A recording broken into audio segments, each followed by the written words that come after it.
ہر کوشش کی اور یہ پوری کوشش کی کہ جب 90 دن کے اندر واضح تھا، آئین کے اندر واضح تھا کہ 90 دن سے زیادہ، جب اسمبلی ڈیزالو کی، ہم نے قربان کی اپنی دونوں اسمبلیز، تو جب یہ واضح تھا کہ 90 دن کے آگے نہیں جا سکتا الیکشن، تو انہوں نے پوری کوشش کی، گورنرز کو ساتھ ملایا، انہوں نے ہر کوشش کی کہ کسی طرح یہ الیکشن نہ ہو.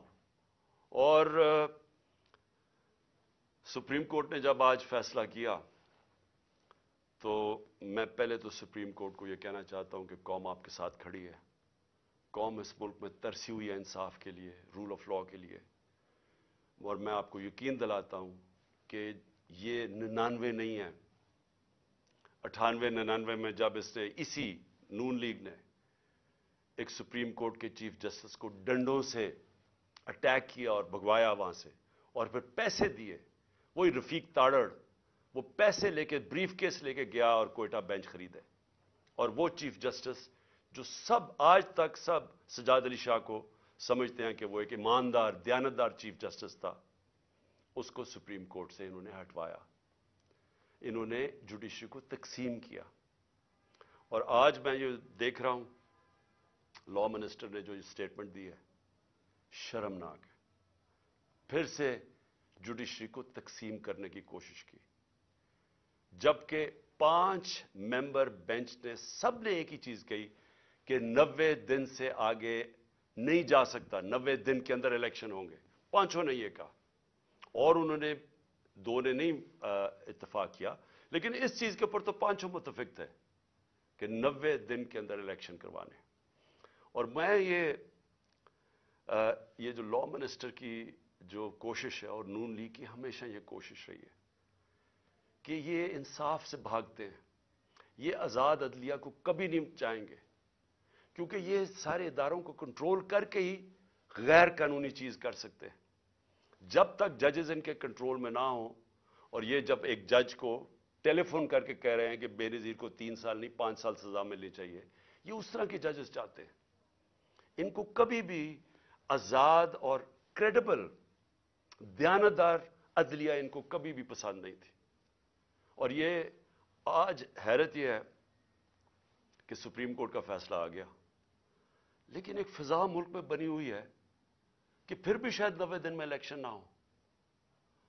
یہ اس سے کیا چیز ہمیں سمجھ آتی ہے کہ اتنا نقصان پہنچایا ہے اس مافیا نے، یہ شریف مافیا اور زرداری مافیا نے اتنا نقصان پہنچایا پاکستان کے اداروں کو کہ لوگوں کو اعتماد ہی اٹھ گیا ہے. اب سپریم کورٹ جب فیصلہ کر دے تو اس پہ گنجائش کیا رہ گئی؟ لیکن آپ تجزیہ نگار دیکھیں، سارے کہہ رہے ہیں جی ہوں گے بھی 90 دن میں الیکشن یا نہیں ہوں گے. یہ سوال ہی کرنے کا مطلب یہ کہ اتنا نقصان پہنچایا پاکستان کی جمہوریت کو، پاکستان کے اداروں کو، کہ لوگوں کو اب اس چیز پہ اعتماد ہی نہیں ہے کہ یہ ہوگا یا نہیں ہوگا. میں آج اپنی پارٹی کی طرف سے، پاکستان کی عوام کی طرف سے، پھر سے اپنے سپریم کورٹ کو یہ پورا یقین دلاتا ہوں کہ ہم سب آپ کے ساتھ کھڑے ہیں. ہم انشور کریں گے، ہم پورا زور لگائیں گے کہ کوئی چیز اب غیر آئینی نہ ہو. کسی طرح یہ مافیا اپنے آپ کو بچانے کے لیے، پھر نہ الیکشن سے نکلنے کے لیے کوئی ایسے حربے نہ استعمال کرے جو انہوں نے 99 میں کیے تھے. آج کل سوشل میڈیا کا زمانہ ہے، دنیا بدل چکی ہے. آج جو پاکستان کا نوجوان ہے اس میں وہ شعور ہے جو کبھی پہلے نہیں تھا. جب 98-99 میں جب بھی انہوں نے سپریم کورٹ پہ حملہ کیا تھا تو اس طرح کا شعور نہیں تھا. لوگوں کے پاس ایسی یہ جو انفارمیشن کی ریولوشن آئی ہے، یہ جو موبائل فون کے ذریعے آئی ہے، یہ ایسا شعور کسی میں بھی نہیں تھا. تو وہ تھوڑی دیر کے بعد ایک دم چپ کر کے ایشو سیٹل ہو گیا. مائٹ از رائٹ ہو گئی، جس کی لاٹھی اس کی بھینس بن گئی. جنگل کا قانون آ گیا کہ جب آپ نے چیف جسٹس کو بھگا دیا تو سارے چپ کر کے بیٹھ گئے. آج پاکستان بدل چکا ہے. اس ملک میں ساری قوم سارے ایشو سمجھ چکی ہے. یہ جو آج آپ قوم دیکھ رہے ہیں جو 30 بائی الیکشن جتوائے اور جو ہر اوپینین پول کہتا ہے کہ قوم کیوں تحریک انصاف کے ساتھ کھڑی ہے؟ موبائل فونز کی وجہ سے. یہ جو آج سوشل میڈیا ہے، سوشل میڈیا نے وہ لوگوں میں ایسا شعور ہے کہ 1 گھنٹہ لگتا ہے، آپ کوئی جھوٹ بولیں 1 گھنٹے کے اندر سارا پچھلا اگلا پچھلا بتا دیتے ہیں آپ کو کہ آپ نے پہلے کیا کہا تھا. اور اسی وجہ سے یہ پارٹیز نیچے گئی ہیں، جو مافیاز ہیں اس لیے ایکسپوز ہوئے ہیں لوگوں کے سامنے، کیونکہ ان کی ساری پرانی سٹیٹمنٹس تیار ہیں، لوگوں کے پاس ہے موبائل فون پہ. نہیں ہے تو سوشل میڈیا نکال لیتا ہے، اور جتنی تیز چیزیں وائرل ہوتی ہیں، اخبار تو کل نکلے گا، آج ہی ساری شام کو سب کو پتہ چل جاتا ہے ایشوز کا. تو میں آج کے فیصلے کے بعد جو ہم نے جیل بھرو تحریک تھی اس کو ہم نے اب ختم کیا، اور انشاءاللہ ہفتے کو سیٹرڈے کو ہفتے کو مغرب کے بعد ہم پورا لانچ کر رہے ہیں اپنی الیکشن کیمپین. ہر ڈسٹرکٹ کے اندر میں اپنی کارکنوں کو، تحریک انصاف کے عہدیداروں کو آج بتا رہا ہوں کہ ہر ڈسٹرکٹ میں آپ نے نکلنا ہے، کارنرز میٹنگ کرنی ہے، ایک جلسہ کرنا ہے، اور ادھر میں آپ سب کو اپنی یہاں سے خطاب کروں گا. اور اس کا مقصد یہ ہوگا کہ قوم کو میں یہ بتاؤں گا کہ جس دلدل میں ہم آج پھنس گئے ہیں اس سے نکلنا کیسے آپ، تو وہ کون سے ہم نے چیزیں کرنی ہیں پاکستان کو نکالنے کے لیے. کیونکہ یہ جو بیٹھے ہیں تو اب تو سیدھا مزید اندھیرے اور دلدل میں جا رہا ہے ملک، ان کے پاس تو اب کوئی راستہ نہیں ہے. انہوں نے جو معیشت کو جدھر پہنچا دیا ہے، اب تو ان کے پاس کوئی اس کا راستہ ہی نہیں ہے. ان کا تو صرف ایک ہی راستہ ہے کہ کہیں سے قرضے لے لو، لیکن کیسے قرضے واپس کرنے ہیں ان کے پاس تو کوئی روڈ میپ نہیں ہے. اور نہ باہر کی کوئی بھی سرمایہ کار یا فورن انویسٹرز، نہ ان کا کوئی اعتماد رہ گیا ان پہ، نہ اندر سے کسی کا رہ گیا. اور وہ جو موڈیز کی لیٹسٹ ریٹنگ آئی ہے، جو کریڈٹ ایجنسی ہے جو فیصلہ کرتی ہے کہ ملک کی کتنی سکت ہے، کتنی طاقت ہے قرضے واپس کرنے کی، تو اس میں تو سب سے نیچے پاکستان اب پہنچ گیا. پاکستان کی تاریخ میں کبھی اتنا نہیں نیچے گرا. تو باہر سے نہ کسی نے کوئی پیسہ لگانا ہے پاکستان میں، نہ اندر سے، تو ان کے پاس تو اب ایک بند گلی میں پہنچ گئے ہیں، پاکستان کو پہنچا دیا ہے. تو انشاءاللہ ہفتے کی رات کو میں آپ کے سامنے ایک روڈ میپ رکھوں گا، کیونکہ الیکشن اب ہم اپنی کیمپین اناؤنس کرتے ہوئے آپ سب کو بتائیں گے کہ ہم نے اب کرنا کیا، آگے ہم نے کیسے کون سے وہ قدم اٹھانے ہیں جو انشاءاللہ پاکستان کو اس مشکل مرحلے سے نکالے گا. میں جو دوسری بات کرنا چاہتا ہوں آج وہ یہ کہ پچھلے 10 مہینے میں جس طرح کے پاکستان میں ہمارے لوگوں کی بنیادی حقوق جس طرح ان کو پامال کیا گیا، رد کیا گیا، جو ہمارے خلاف پرسیکیوشن کی گئی، انتقامی کارروائی کبھی پاکستان کی تاریخ میں ایسے نہیں ہوئی. یعنی جو انہوں نے ہمیں کرش کرنے کی کوشش کی، اور جیسے جیسے تحریک انصاف کی مقبولیت بڑھتی گئی اتنے ہی انہوں نے وہ زیادہ وہ قدم اٹھائے ہمارے خلاف ہر قسم کی، یعنی کیسز بنانا، تشدد کرنا، جو کبھی پاکستان میں کسی اپوزیشن کے اوپر اس طرح نہیں، کسی جمہوریت میں نہیں ہوا. ہمارے لوگوں کے اوپر میں کبھی بھی بھول نہیں سکتا کہ جو تشدد کیا گیا اعظم سواتی پہ، شہباز گل پہ، جو صحافیوں سے کیا گیا، یعنی کبھی اس طرح کے جو ارشد شریف، یعنی دردناک کہانی ارشد شریف کی کہ کیسے اس کے اوپر اس کو دھمکیاں دی گئی، موت کا خطرہ تھا، ملک سے باہر گیا، پھر کیسے شہید کیا گیا اس کو، اور باقی صحافیوں سے جو کیا گیا، جمیل فاروقی ننگا کر کے اس کو تشدد، ایاز امیر جیسے ایک دانشور جن کی رسپیکٹ ہے، عزت ہے معاشرے میں، ان کو جو ذلیل کرنے کی کوشش کی گئی، سمیع ابراہیم اس کو جو کیا، غلام حسین کو اٹھا کے جیل میں ڈال دیا، اور پھر جو سوشل میڈیا کے لوگوں سے جو کیا گیا، لوگوں کو اٹھایا گیا. میں پہلے بھی بتا چکا ہوں، ماں باپ نے مجھے بتایا کہ ان کے ینگ بچوں کو اٹھایا گیا، 2 دن رکھا گیا، مارا پیٹا ان کو، اور پھر ان کو گھر واپس بھیجا، دھمکیاں دی گئیں، کئی اسے سٹیٹمنٹس میرے خلاف دلوائی واپس بھیجتے ہوئے. یہ کبھی ایسے پاکستان میں نہیں ہوا. ہمارے کتنے لوگوں کو 25 مئی پہ کیسز بنائے گئے، اب پھر نئے کیسز بنا دیے۔ کل جو اسلام آباد میں طلب کیا گیا مجھے، سب کو ڈیٹ پتا تھی، ساروں کو جب ڈیٹ فکس کر دی عدالت نے تو سب کو پتا تھا میں آ رہا ہوں اسلام آباد۔ سب کو پتا ہوں کہ میں پہلی دفعہ جب سے مجھے یہ گولیاں لگی ہیں اس کے پہلی دفعہ اسلام آباد آنا ہے، تو لوگوں نے تو آنا تھا، لیکن جو اب لوگوں کے جنون دیکھ کے جو بھی آپ کے سامنے وہ فوٹیج تو سامنے ہیں، اس کے اوپر دہشت گردی کے کیسز بنا دیے، مزید میرے اوپر 2 اور کیسز بنا دیے، 74 کیسز ہیں میرے اوپر، ساری سینئر لیڈرشپ کے اوپر کیسز بنا دیے۔ مجھے یہ بتائیں کہ پاکستان کی تاریخ میں کس دور کے اندر اس طرح قانون کو مس یوز کیا گیا، دہشت گردی کے قانون کو کس دور میں مس یوز کیا گیا؟ میرے اوپر دہشت گردی کا پرچہ کیسے بنا؟ الیکشن کمیشن کے باہر ایک پرامن احتجاج ہوتا ہے، نون لیگ پوچھے ان کے دور میں، ہمارے دور میں انہوں نے الیکشن کمیشن کے باہر احتجاج کیا، کتنے ان کے اوپر پرچے ہوئے؟ مریم نواز نے جب وہ نیب گئی، اس نے پتھراؤ کیا نیب کا، پلان کر کے ان کے لوگوں نے جا کے پتھراؤ کیا، کتنے دہشت گردی کے کیسز بنے؟ میرے اوپر 74 کیسز میں سے جو کیس بنا دہشت گردی کا، الیکشن کمیشن کے باہر احتجاج ہوتا ہے، میں گھر پہ ہوتا ہوں، میرے اوپر دہشت گردی کا کیس۔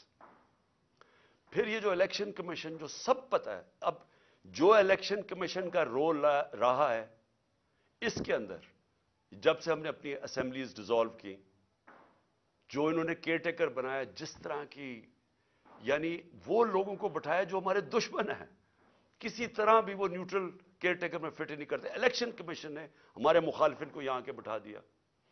جتنے کیسز الیکشن کمیشن کرتا ہے ہمارے خلاف، سب کو پتا ہے کہ اس سے زیادہ جانبدار الیکشن کمیشن آیا نہیں ہے۔ وہ الیکشن کمیشن پہلے میرے اوپر کیس لگا تھا توشہ خانہ کا۔ توشہ خانہ کا کیس ہے کیا، میں ذرا آج سب قوم کے سامنے کلیئر کر دوں۔ 70 سال سے پاکستان کا قانون کیا ہے؟ جب بھی آپ کو کوئی باہر سے گفٹس ملتی ہیں، جو 70 سال سے ہیڈ آف سٹیٹس کو گفٹ ملتی ہیں، بیوروکریٹس کو ملتی ہیں، جنرلز کو، آرمی چیف کو ملتی ہیں، قانون یہ ہے کہ وہ جاتا ہے توشہ خانہ میں، اور پرانے زمانے میں 20% یا 15% آپ دیتے تھے اور آپ وہ گفٹ رکھ سکتے تھے، یہ قانون تھا۔ ہمارے زمانے میں وہ 50% ہم نے کر دیا، 50% آپ توشہ خانہ میں دیتے تھے، آپ وہ رکھ سکتے تھے، اس کے بعد وہ آپ کی پراپرٹی بن جاتی تھی۔ آج تک کبھی کسی سے پوچھا کہ اس نے اس کے بعد کیا کیا؟ میری مرضی، میری پراپرٹی ہے، میں جو مرضی کروں۔ اس کے اوپر کیس کر دیا ہے۔ میں چیلنج کرتا ہوں کہ جس دن یہ عدالت میں جائے گا یہ کیس فارغ ہو جائے گا۔ لیکن جنہوں نے توشہ خانہ سے چوری کیا، آصف زرداری نے اور نواز شریف نے، گاڑی آپ توشہ خانہ سے نہیں نکال سکتے۔ 4 گاڑیاں نواز شریف نے رکھی استعمال کر کے، 8 سال کے بعد کہتا جی توشہ خانہ میں پیسے دے کے لیتا ہوں۔ زرداری نے 4 گاڑیاں توشہ خانہ سے نکالی۔ یہ تو قانون، یہ تو چوری ہے۔ ان کے اوپر کیس نہیں ہے، ان کے کیس بھی پڑا ہوا تھا نیب میں، وہ نیب نے خارج کر دیا وہ کیس۔ اور دوسرا کیس ہے فورن فنڈنگ کا۔ پہلے تو پتا چلا کہ وہ فورن فنڈنگ ہی نہیں تھی، اس کے بعد الیکشن کمیشن نے چینج کیا، پروہیبٹیو فنڈنگ۔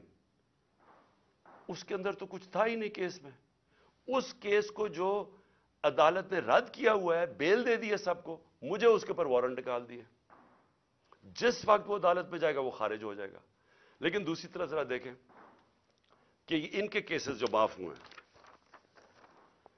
شہباز شریف کی 24 ارب ڈالر کے نیب اور 24 ارب روپے کے نیب اور ایف آئی اے کے اندر کیس تھے جو انہوں نے آتے ساتھ ہی معاف کروا لیے، 24 ارب کے۔ نواز شریف کے ایون فیلڈز کے اندر، مریم نواز کے ایون فیلڈ ریفرنس میں جو یہ مے فیئر کے فلیٹ ہیں، کیونکہ میں یاد کرا دوں لوگوں کو، یہ ہم نے نہیں اس کے اوپر کیس کیا تھا جو سارا وقت میرے اوپر یہ سب بولتے ہیں۔ یہ کیس ان کا انکشاف ہوا تھا پینما میں۔ پینما کے اندر دنیا میں بڑے بڑے لوگوں کا، پرائم منسٹرز کا، وزیروں کے انکشاف ہو گئے تھے جن کی پراپرٹیز چھپائی ہوئی تھی ان میں، اس میں مریم نواز پکڑی گئی۔ 4 مے فیئر کے 5 ارب روپے کے جو فلیٹس تھے وہ نکلا اس کی ملکیت۔ کیس تو ادھر شروع ہوا تھا، اور ان کے بیٹے، ان کے بھائی نے ٹی وی پہ جا کے کہا ہاں جی یہ مریم نواز کی ملکیت ہے اور وہ اس کی اونر ہے. وہ ہے 5 ارب کا. پھر چودھری شوگر مل میں 250 کروڑ کا کیس ہے. پھر نواز شریف کا چودھری شوگر مل میں اس کے اوپر بھی 250 کروڑ روپے کا کیس ہے. اور پھر توشہ خانہ میں 25 کروڑ کا کیس ہے. یہ سب معاف ہو چکے ہیں. آصف زرداری کی پاک لین ریفرنس میں 3.7 3 ارب 70 کروڑ روپے کا اس کا پاک لین ریفرنس ہے. اور اس کا جو فیک بینک اکاؤنٹ کیسز ہیں وہ ہیں 33 ارب کے.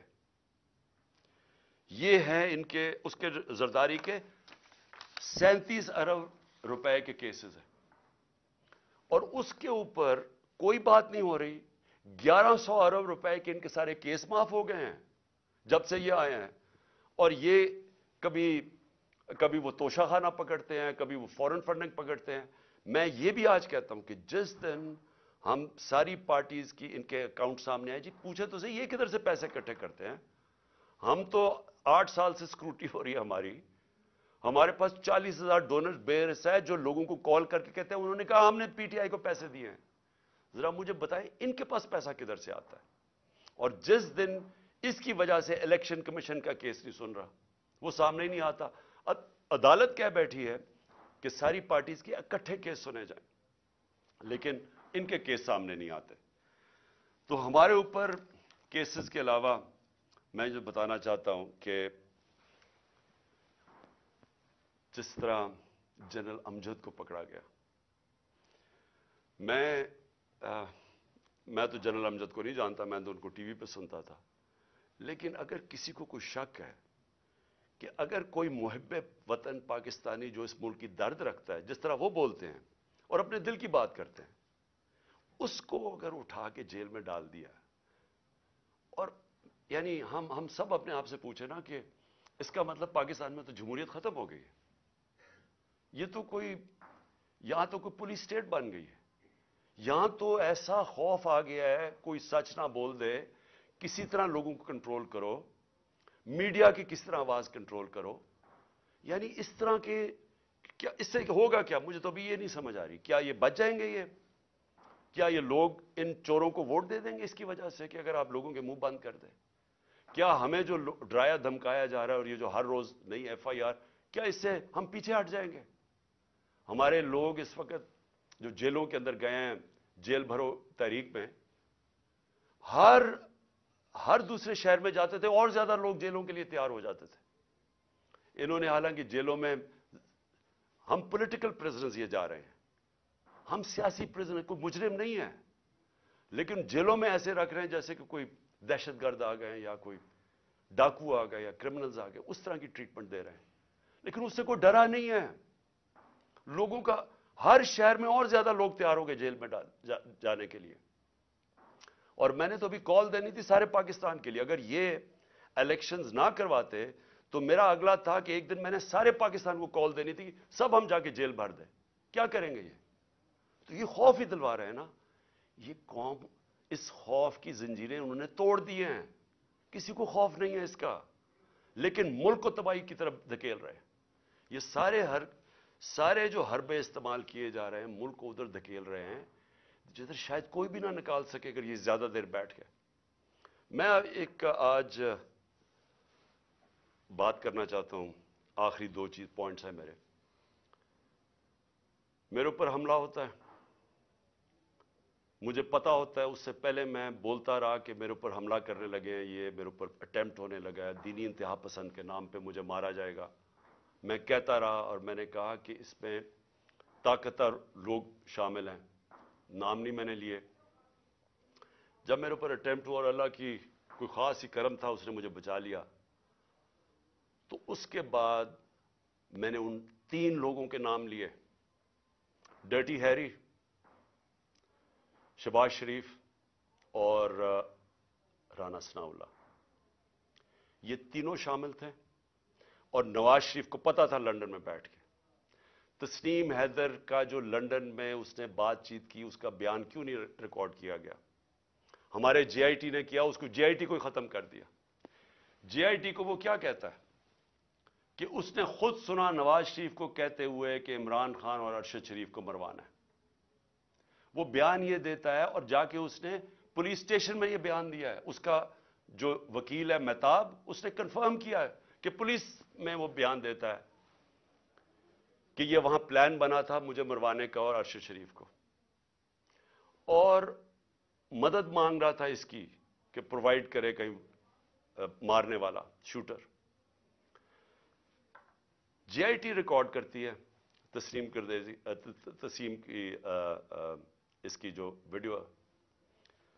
اس کے بعد کیا مجبوری تھی کہ کیئر ٹیکر گورنمنٹ JIT ختم کر دیتی ہے, اور JIT ختم کر کے 4 ان لوگوں کو JIT پہ بٹھا دیتی ہے, وہ JIT کے جو ممبرز جن کے اوپر پروسیکیوٹر جنرل کہتا ہے ٹیررسٹ کی عدالت میں جدھر کیس ہو رہا ہے, اس عدالت میں جج کے سامنے وہ پروسیکیوٹر کہتا ہے کہ 4 لوگ جو JIT کے ممبرز تھے انہوں نے JIT کو سیبوٹاج کرنے کی کوشش کی, ان کے اوپر کارروائی ہونی چاہیے.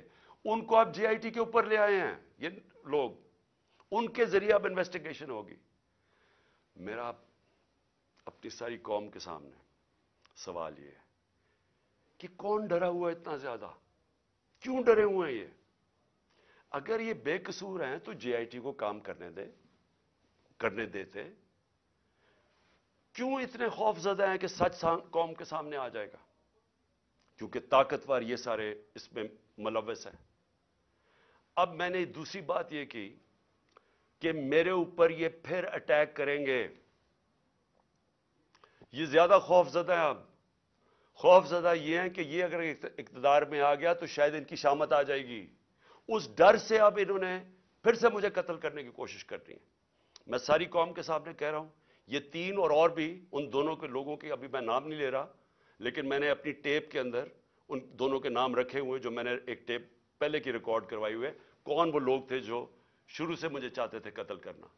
ان 3 کے علاوہ 2 اور کے نام ہیں اس میں, وہ سب سامنے آ جائے گا. لیکن میں قوم کے سامنے اب سوال یہ پوچھتا ہوں کہ جب میں کہہ رہا ہوں مجھے خطرہ تھا, پہلے میں کہہ رہا تھا مجھے خطرہ ہے, وہ اٹیمپٹ ہوا, اللہ نے بچایا. اب میں پھر کہہ رہا ہوں میرے پہ خطرہ ہے. میں اب یہ سوال پوچھتا ہوں کہ مجھے یہ عدالتوں میں جو دھکیلتے ہیں, کیا ان کو پتہ نہیں کہ میری جان خطرے میں ہے؟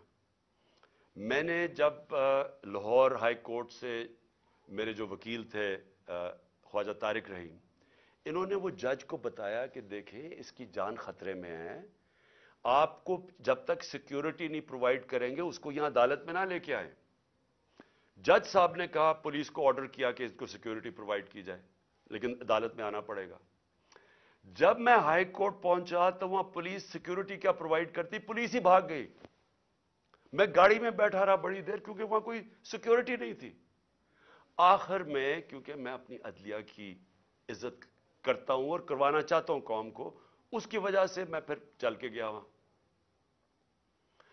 اس کے بعد اب پھر 3 مجھے پیشیاں بھرنی پڑی اسلام آباد میں, اور پیشیاں یہ ہیں کہ جناب دہشت گردی کا میرے پر کیس جو ہے کہ میں وہاں تھا بھی نہیں, وہ ادھر الیکشن کمیشن کے بعد جدھر مظاہرہ ہوتا ہے میرے پر کیس ہے. اس طرح کے کیسز ہیں.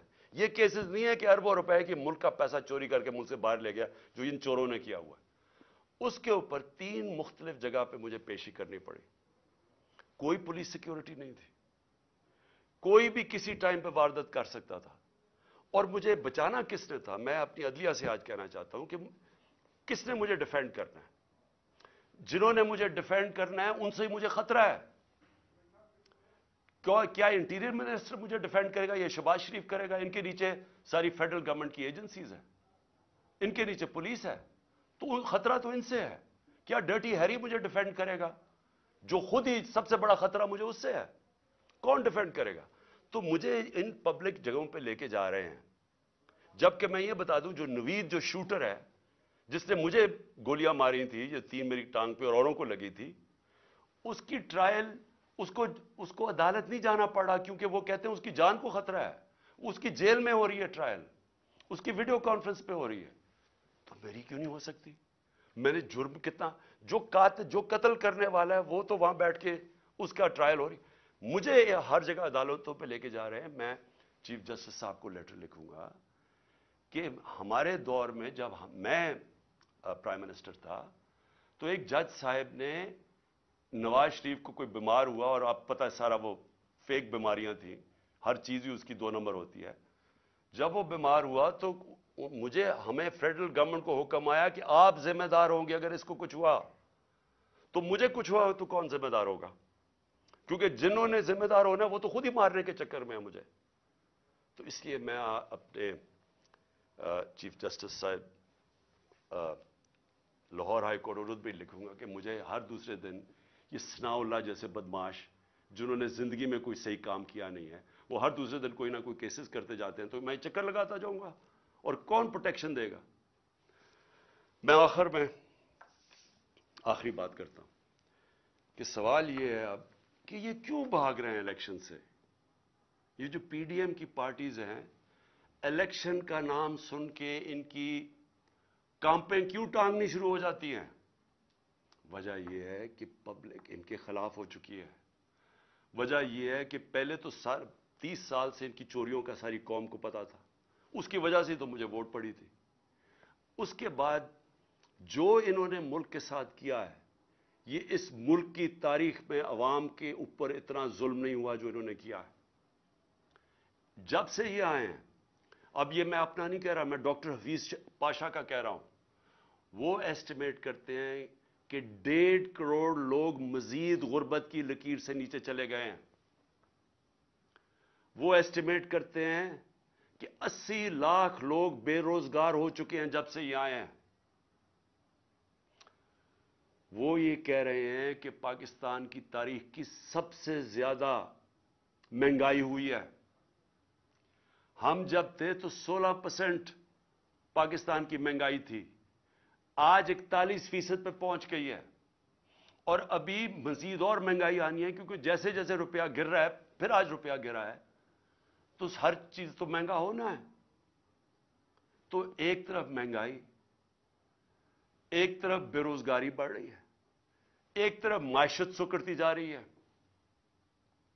ایک طرف ہم قرضے واپس کرنے کی ہماری وہ قوت ہی گرتی جا رہی ہے. کیونکہ جب معیشت سکڑتی ہے، جب گروتھ ریٹ نیچے آتی ہے، جب آپ کی انڈسٹری بند ہونی شروع ہو جاتی ہے، جب کسان کی پیداوار کم شروع ہو جاتی ہے، تو کدھر سے پیسہ آنا ہے کہ ہم اپنے قرضے واپس کریں؟ تو قرضے چڑھتے جا رہے ہیں اور ان کے پاس کوئی راستہ ہی نہیں ہے. تو قوم تو ان کے خلاف اس لیے ہو گئی ہے. اس وقت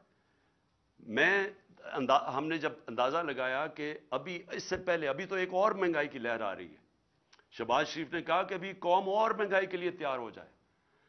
تو اگر پچھلی اپریل کے اندر 30,000 روپے جس کی تنخواہ تھی، اس کے پاس صرف 20,000 کی خریدار کی قوت رہ گئی ہے. وہ صرف 20,000 کی چیزیں خرید سکتا ہے جس کے پاس 30,000 کی تنخواہ تھی. اور پہلی مہنگائی تھی، یعنی ایک عالمی مہنگائی کا سائیکل چلا ہوا تھا کرونا کی وجہ سے. تو وہ تو ہم پوری کوشش کر رہے تھے کہ قیمتیں نہ بڑھیں. ہمارے اوپر ایک الزام لگایا کہ جی انہوں نے پٹرول اور ڈیزل کی قیمت کم کر دی. ہم نے کم کی، کہیں اور سے پیسے لگا کے کم کی تاکہ عوام پہ بوجھ نہ پڑے.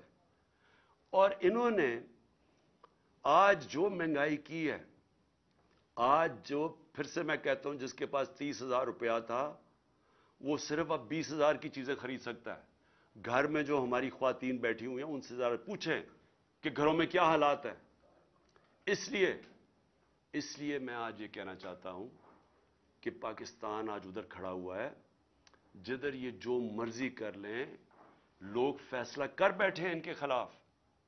یہ جتنا مرضی کوشش کریں کہ کسی طرح عوام بھول جائے گی، تھوڑی اگر الیکشن ڈیلے کر دیں گے تو عوام بھول جائے گی. عوام نے بھولنا نہیں ہے. جتنی دیر ہو رہی ہے اتنے اور زیادہ آپ کے خلاف لوگ ہیں. راجن پور میں جو الیکشن ہوا، راجن پور کے الیکشن کے اندر ایک قوم کو پتا چلا کہ جو مرضی انہوں نے چیزیں کی، ہر قسم کا حربہ استعمال کیا. انہوں نے جو بھی یہ کر سکتے تھے، انہوں نے ایڈمنسٹریشن کو استعمال کیا، اسٹیٹ مشینری کو استعمال کیا. انہوں نے ہر چیز استعمال کی کسی نہ کسی طرح وہ الیکشن جیتنے کے لیے. الیکشن کمیشن نے ان کی مدد کی. اس کو 50,000 ان کے نون کو ووٹ پڑ کیسے گئی؟ لوگ تو تھے ہی نہیں. لوگ تو سارے نکلے تحریک انصاف کے لیے، اور وہ دیہاتی حلقہ تھا، اس سے خوف زدہ ہو کہ اب یہ مزید پھر کوشش کریں گے الیکشن سے بھاگنے کا۔ لیکن میں پاکستانی قوم کی طرف سے میسج دینا چاہتا ہوں کہ ہم آپ کو الیکشن سے بھاگنے نہیں دیں گے، یہ اب الیکشن ہوں گے، اور انشاءاللہ اس ملک کے اندر حقیقی جمہوریت بھی آئے گی، اور اس ملک کے اندر قانون کی بالادستی بھی قائم ہوگی، اور انشاءاللہ قوم مل کے یہ مشکل وقت سے لڑے گی، اور انشاءاللہ پھر خوشحالی بھی آئے گی۔